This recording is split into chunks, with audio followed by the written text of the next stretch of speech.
What's up guys, nandito tayo ngayon sa bahay namin. At dito lang po ako naka-standby kasi walang ginagawa. Yun po ang kama namin, you know. Dito ako, standby. Yay.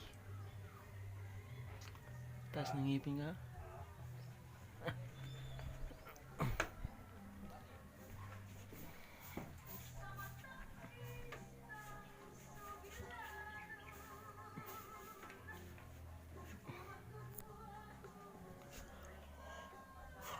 Wala kasi kami ginagawa ngayon. Module ang pa nila.